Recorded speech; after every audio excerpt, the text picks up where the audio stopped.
Hi, I'm Dezounds, and in this video I'm going to answer the questions: what is ducking and sidechaining, why use ducking and sidechaining, and how can you use ducking and sidechaining in FL Studio 12 using automation clips or the envelope controller or the peak controller or the fruit delimiter or note delay or volume rises. If you're only interested in one particular question, you can skip to the particular part. I put the timings in the description. So let's jump right into the first question. What is ducking and sidechaining?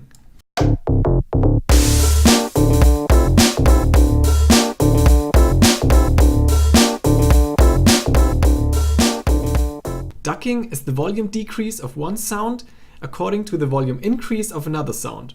In other words, you want one sound to be quiet whenever another one is loud.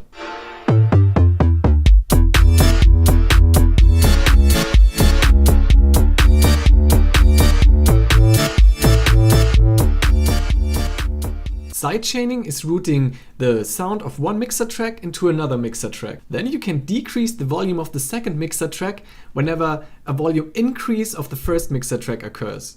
But that's again ducking.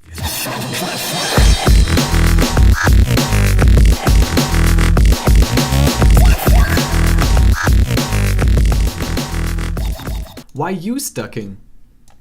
Well, let's say I have a kick like this.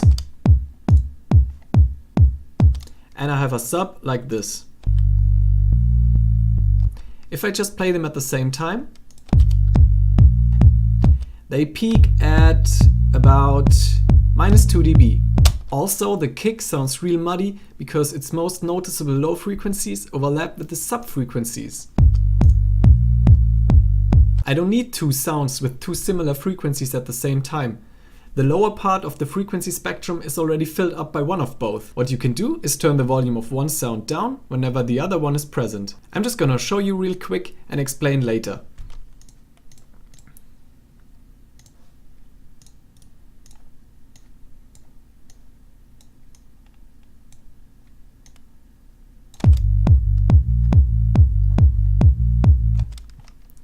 As you can see, the peak went down to about -6 dB. Also, the frequencies don't overlap that much because the sub's volume is turned down whenever the kick hits. So what you do is turn the volume of the sub down whenever the kick hits, just like I showed you.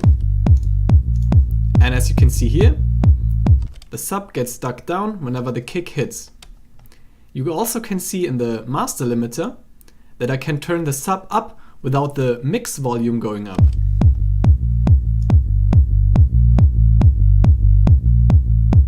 As you can see, the mix volume is not going up. If I disable the sidechaining, the volume of the sub influences the volume of the whole mix. If I sidechain, I can turn the sub to the level I want it, and I can even turn the master mix up.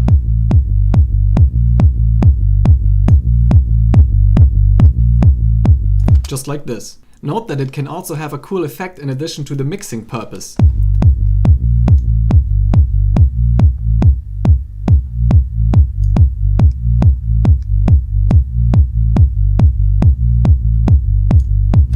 But later more on that. Now to the next question. Why use sidechaining?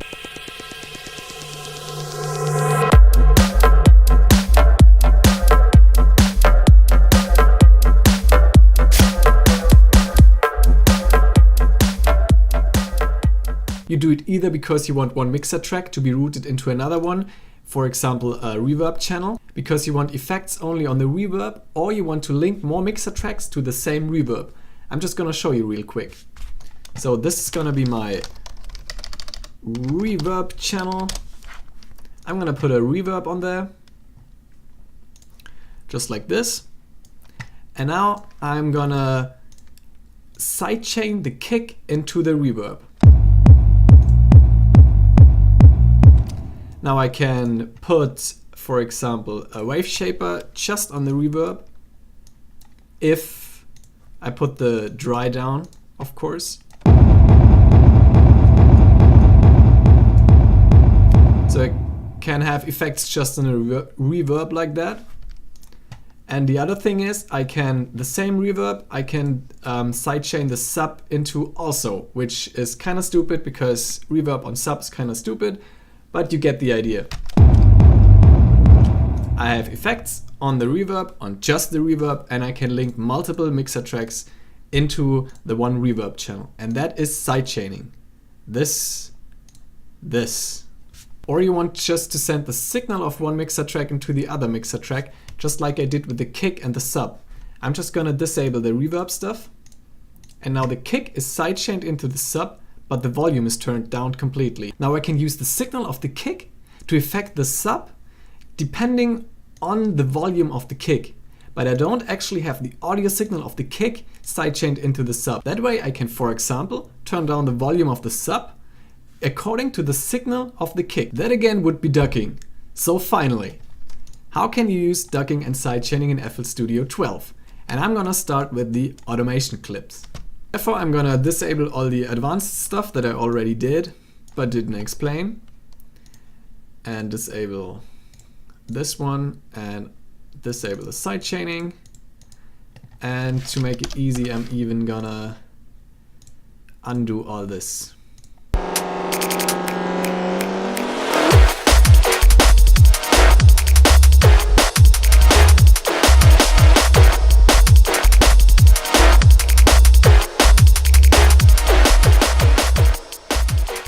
The most basic idea to turn the volume of one sound down whenever the other sound hits is using automation clips. To do so, I'm just gonna draw in the pattern into my playlist, and then I need an effect with a gain knob on the sound that I want to turn the volume down. In my case, that's a sub, so I'm gonna put a limiter on my sub, and now I can turn the volume up and down with this knob. And what I'm gonna do is right click and create automation clip. And we're gonna see whenever the kick hits on the 4 on the floor. And we're gonna turn the volume down whenever the kick hits, just like this. We're gonna put the same automation clip on every kick. And we don't need it to go up at 100%, but at 50%, like this. Oops. And now you can see the volume of the sub is being turned down whenever the kick hits. As you can see, without the sidechaining, the mix peaks at minus 3 dB. If I turn the sidechaining on, the mix peaks at minus 4 dB. So I got 1 dB that I can turn the whole mix up without any of the sounds actually appearing quieter. I want to add two things. First, do not automate the mixer track volume like this one, because you might need it for mixing later. The knob you automate, like the gain knob in this example, if I want to turn it up, it wouldn't be long until I play the song and it's just gonna turn down again because it's automated. If you automate the mixer track volume like this, you can't use the fader anymore. Second is, put the effect that you automate the gain with at the end of your effect chain. Because if you put effects after the ducking that affect the volume of the input signal, it could actually work against your ducking.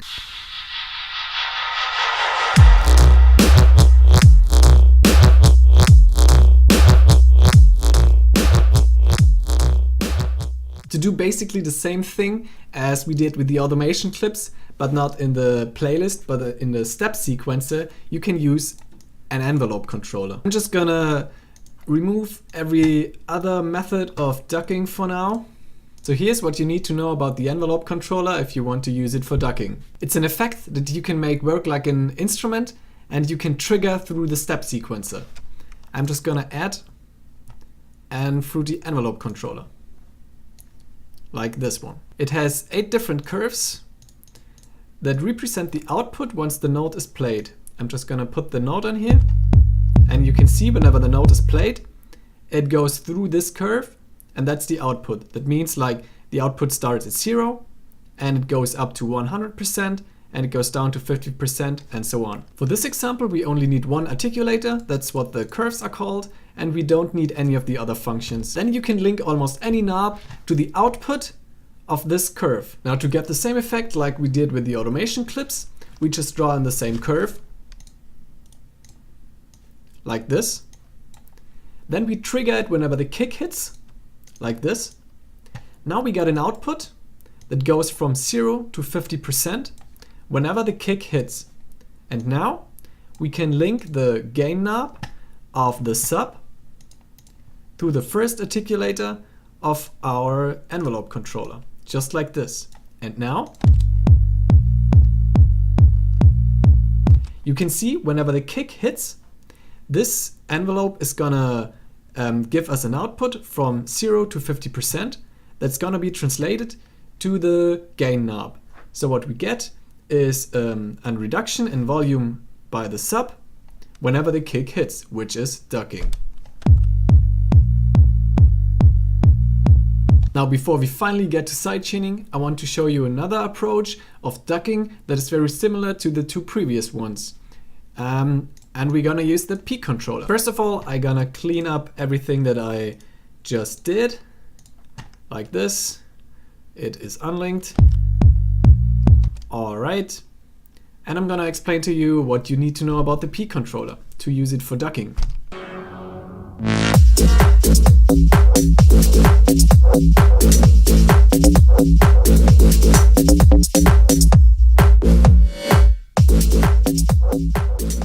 The peak controller is an effect that takes the input signal and converts it into an output signal that you can link knobs to, very similar to the envelope controller. The input volume and the output signal, however, do not have to be the same. You can invert them or do other stuff with it. To show you, I'm gonna put a peak controller on my kick. That's how it looks like.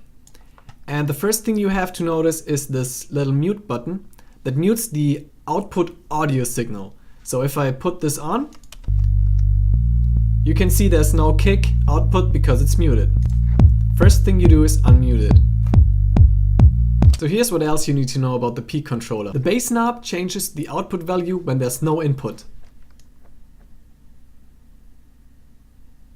It's the value the output signal goes back to when there's no input. For the purpose of ducking, we want to turn this knob to the level that the knob we automate the volume with has when there's no input. For example, if we take the sub and we want to turn the gain down whenever the kick hits, we need to turn the bass level up to the same level the gain has when there's no kick. In this case, 50%. So I can copy this value and paste the value here. And now the signal goes back to the level we want whenever there's no kick. Volume changes the output signal whenever there's an input signal at maximum 0 dB. Since we want the gain to go down whenever the input kick hits, we need to turn the volume down, just like this. Now we have an output that ducks down every time the kick hits and goes back to normal every time the kick doesn't hit. The decay knob is used to change the time. The effect needs to go back to normal once the kick doesn't hit anymore. If you put the decay down, the effect takes longer to go back to normal. If you put the decay up, the effect takes shorter to go back to normal. So if you want short decay and turn the volume back to normal, immediately after the kick hits, you have to put the decay up like this. Long story short, you turn the bass to 50%, you turn the volume down, and you got yourself a signal that's inverted the volume signal of the kick. Now the only thing you have to do is link the gain knob, link to controller, to peak, accept, and you got yourself a fine method of ducking. And again, I'm gonna show you how this looks in the master limiter, like this. With ducking and without ducking. You can see the master volume going up.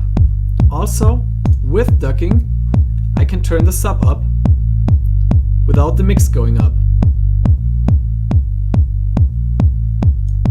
Note that you can link multiple gain knobs to the same peak controller. For example, if I had my leads in this channel, I could put in another limiter and link the gain to the same peak controller, and they would both duck at the same rate. The same thing applies to the other methods using the envelope controller and automation clips. You can always link multiple gain knobs to the same automation clip or envelope controller or peak controller via this little internal controller drop-down menu. Now finally for some ducking using sidechaining and the fruity limiter. But first let's disable all the other stuff. Do not link these and remove the peak controller. And everything's back to normal.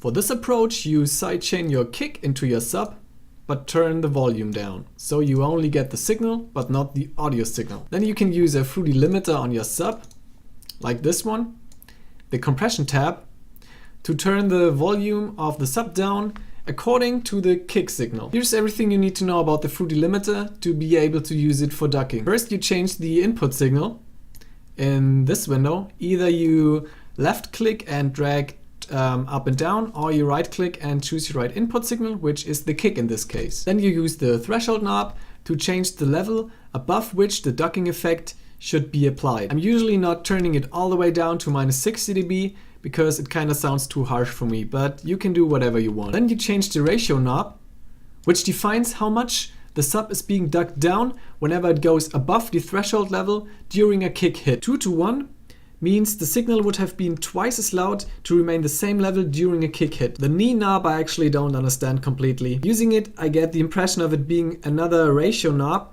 with a slightly different curve, as you can see mostly in this area. When I turn it down, the ratio and the knee, very similar, though a little different. The manual says, 1 second,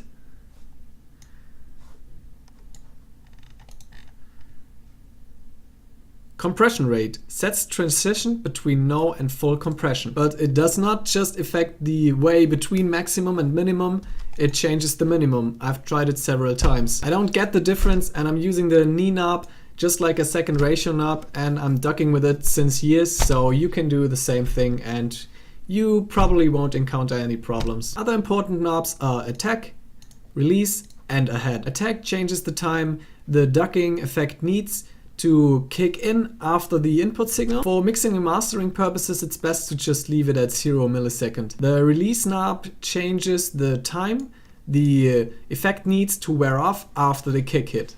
Turning it up might have a cool effect, but for mixing and mastering purposes, again, it's best to have it as low as possible, but not too low. I'm not gonna explain in detail as to why not to turn that down too much, but especially on low frequency sounds like my sub, it can distort the sound if the volume change happens too fast, so don't turn the release down too much. The ahead knob delays the output signal, but not the input signal, giving the impression that the ducking effect is ahead of the audio output. That means that the sub is being ducked down even before the kick hits. That helps if you think your kick is not as present as you want it to be. And now I'm gonna show you on my little example. We put the ratio up and you can see the volume of the sub ducked down whenever the kick hits. You can change the threshold,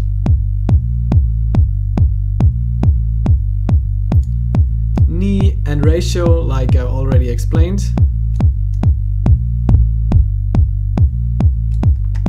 You can change the attack. You can change the release.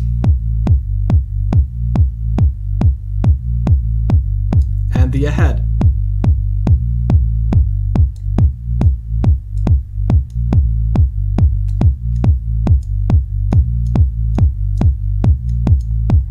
And as you can see in the master limiter, if I did this right,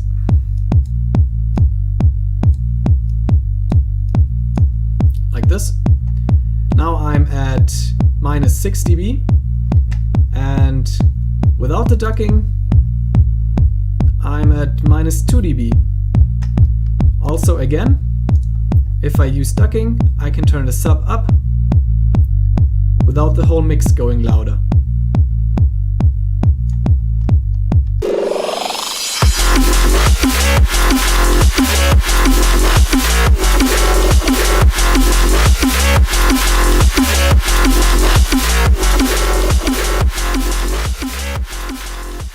The last methods or approaches I want to discuss might not actually be ducking at all, but mastering and mixing wise, they serve the same purpose.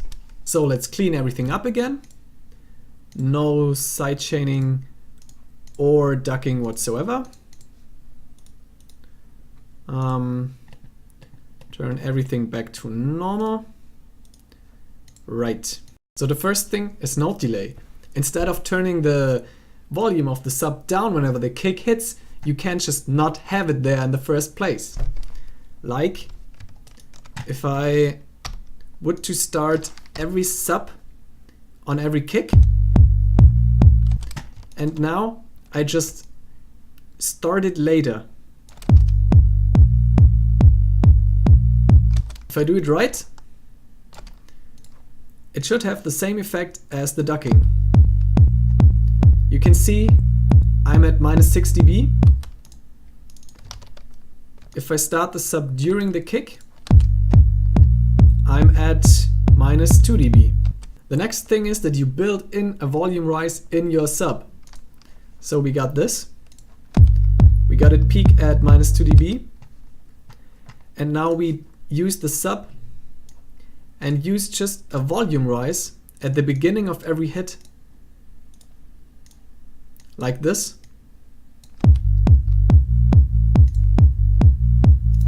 And then you make the sub hit whenever the kick hits, which it does already. And now every time the sub plays, this little volume rise will occur. And it's basically the same thing as the automation clip or the envelope controller or any other method. And you can see the mix goes down to -5 dB from -2 dB. Usually I'm ducking my sub and my leads for my beat, and I'm ducking my pads and my reverb for my leads and my basses.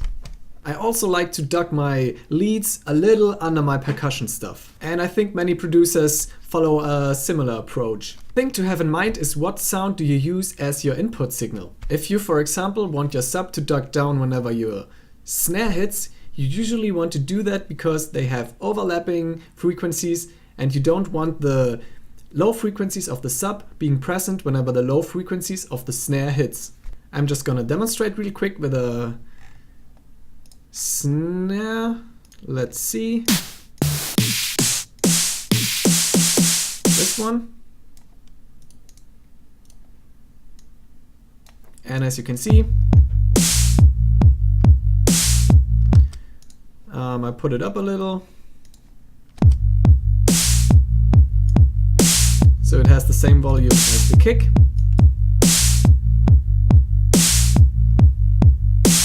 Now if I duck my sub under my snare, let's do it like this.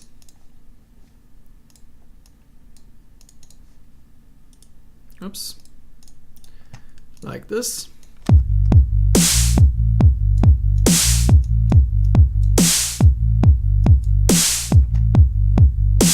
As you can see, the sub is ducked down during the whole snare hit, but only in this part the snare actually has low frequency content. So what you can do is isolate the hit of your snare. If you, for example, sidechain it into another channel, and this channel is not going to the master, so I don't hear it. Now I got twice the snare signal, one going into the master and one's just not happening anything at all.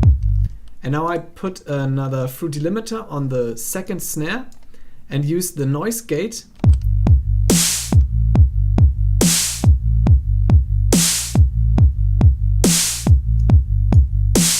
to isolate just the hit. Now I got this signal in this channel. That's just the hit, and I'm gonna call it snare sidechain.